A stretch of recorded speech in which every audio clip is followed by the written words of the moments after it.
I'm Nils Friberg, was the professor of Pastoral Care at Bethel Seminary for 27 years.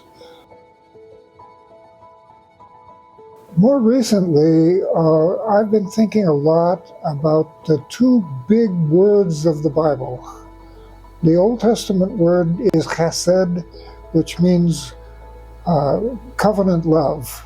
And that love, or that word, is expressed in the old King James Version by the word loving kindness. But that doesn't really carry the whole freight of what that word means. It's a word that's used often in the Old Testament.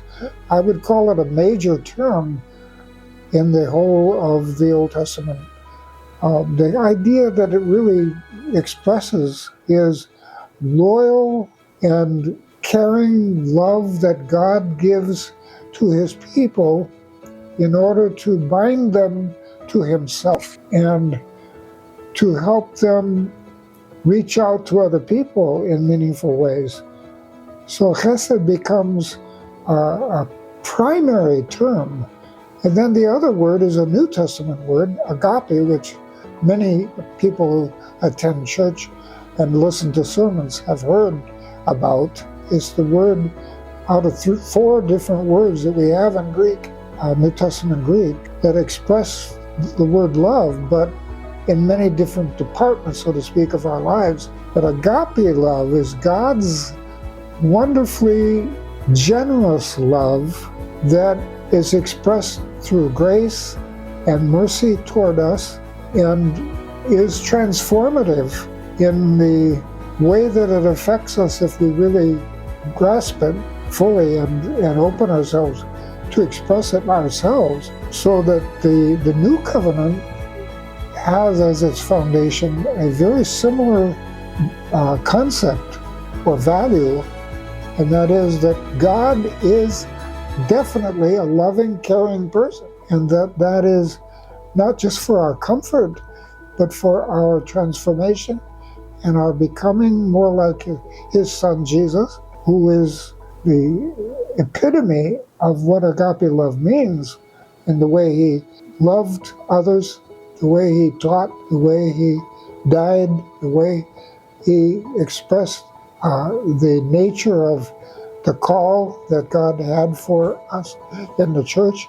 It was loving others that really was, an essential of the way Jesus was, as a perfect revelation of God himself. So those two terms have become much more vivid to me lately as I have studied them, as I've thought about them. And I've thought about the fact that if anybody in the universe had the privilege and the right to be offish, to be strange, to be judgmental, to be uncaring, it would be God.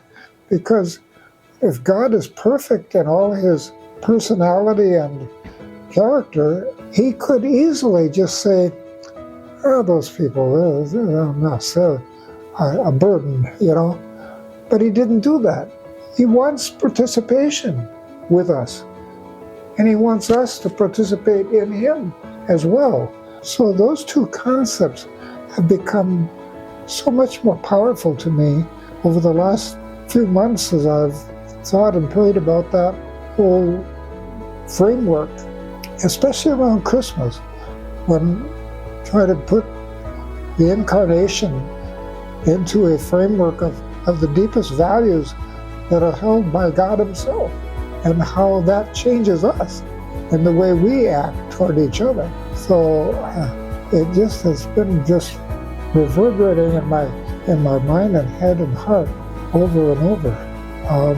And to me, the exercise of leadership must be based on that kind of valuing of the other people around us, no matter what their problem, no matter what their state, whatever their character, whatever their past, whatever their disability, whatever their limitations, whatever their sometimes orneriness and difficulty to deal with these are people that God's hesed and agape are available.